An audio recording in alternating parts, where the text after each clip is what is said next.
Ooh. Welcome to a spooktacular November 2016 edition of the DNG News. We're your hosts, the Headless Horseman. And I need no introduction, Commander. Right, I know. Many of you may have been expecting a Thanksgiving theme this month. But the Emperor felt a disturbance in the Force. Drill was too close to another fall event, and the opportunity to dress up was too great. So you'll just have to ride along with us. Seems like just 2 weeks ago, we saw each other at drill. Yes, time flies like a TIE fighter. We have much news to impart. That's right, Darth. Let's start with some video we didn't have time for last month. Way back in July, a group of soldiers from the Delaware National Guard flew down to Trinidad and Tobago aboard our Air Guard C-130.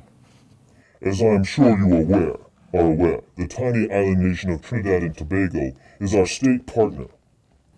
Yes, as part of partnership, we try to get together and share knowledge.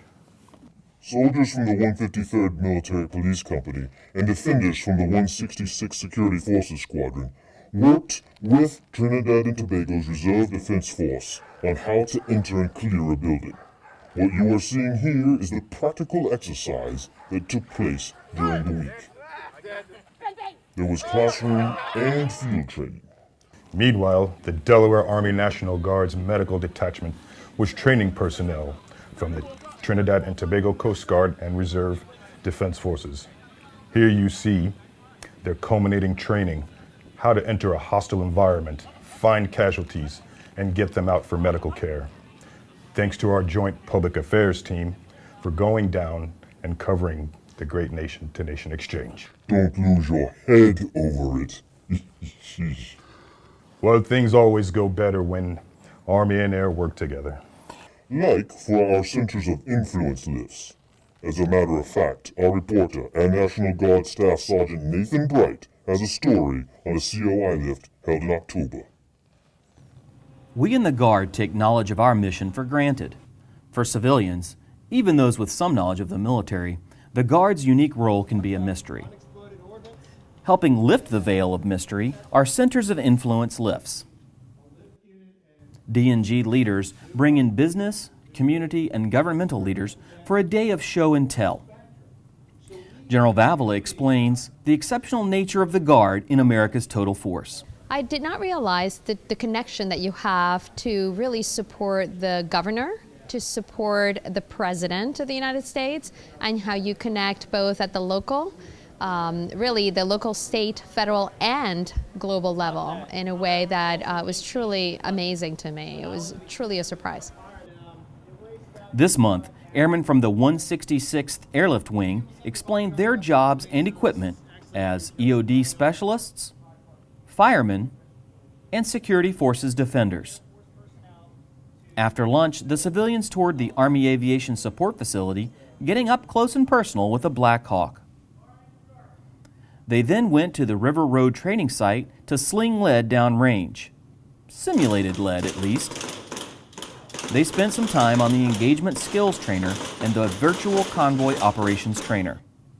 Saving perhaps the best for last, the group was taken on an orientation flight aboard a C-130. For some, it was life-changing. Flight was amazing, was truly breathtaking. I have the privilege of flying often commercial, and it will never be the same now that I've been on a C-130. You know, I bet the civilians feel like a bunch of real winners. I smell a transition. Speaking of winners, congratulations to the Army's Kirkwood Award winner, Captain Aaron Black. He was selected while serving as commander of Charlie Company, 198th Signal Battalion. The Kirkwood Award is given to an Army company commander each year for outstanding achievement in unit leadership. A future Kirkwood winner may be in this recent group of Officer Candidate School graduates. Aaron Mutter, Brittany Poore, and Corey Stromer all raised their hands to become second lieutenants in the Delaware Army National Guard. Mutter, the Class Distinguished Honor Grad, is going to the 261st Tactical Theater Signal Brigade, Poore to the 160th Engineer Company, and Stromer is going to the 198th Expeditionary Signal Battalion. Good luck, LTs. The Empire counts on you. The country. Country, yes. The country also counts them as retirees.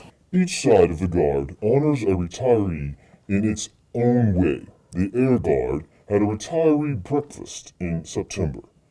They stenciled this year's retiree on a C-130. Colonel Virginia Schneider served for over 27 years in the 142nd Aeromedical Evacuation Squadron.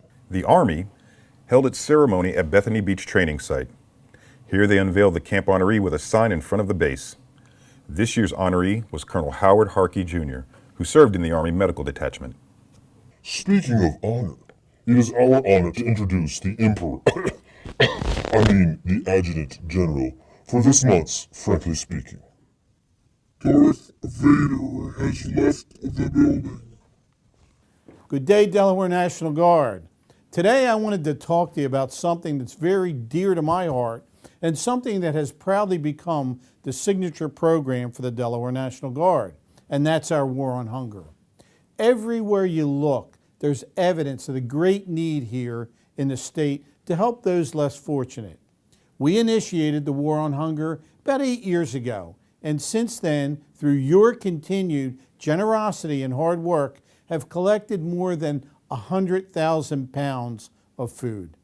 That food was distributed through the Food Bank of Delaware and has helped thousands of our fellow Delawareans.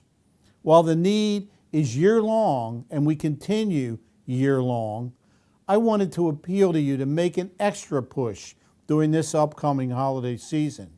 We have a shopping cart or a donation barrel set up in each of our facilities. And I ask that you bring in a non-perishable food item when you come in for duty. I've tasked our leadership with making this year's War on Hunger drive the most successful yet, and we need your help. So again, I appeal to your sense of giving during this holiday season and remind you that giving a little makes a big difference to those in need.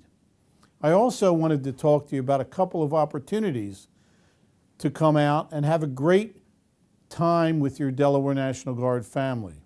Of course, I'm talking about the annual holiday concert series put on by our 287th Army Band of our Delaware National Guard. This year, our concert dates are 7 and 8 December. On the 7th, we'll be at the Grand Opera House in Wilmington. And for those of you who live further south, on the 8th, we'll be at Dover Downs Hotel and Casino. If you've been before, I don't have to tell you what a great concert the 287 puts on.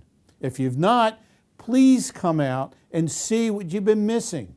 I assure you, you'll be impressed with the versatilities and the talents of the band and have a great time with your families.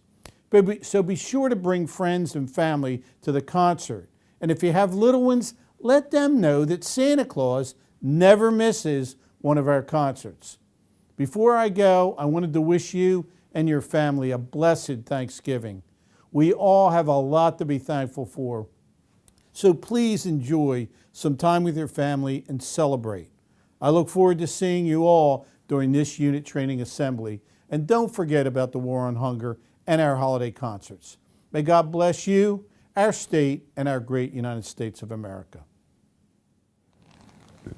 Good. Is that it? Yep. That's it? No. Thank you, General. Here's a little motivation for our brethren in green. For most of the year, Army-Navy relations are cordial. But the Academy football game brings out rivalry everywhere. Help Army beat Navy during our War on Hunger competition. For December drill, bring food or money to your readiness center. Don't let the Navy outdo us this year. Everything goes to a better community. That's all the news for this month. Before you head out, here's a video put together by the 166th Airlift Public Affairs team. Showing a maintenance squadron performing an isochronal inspection of a C-130. This is normally a 20-day process, but they've sped things up. Watch.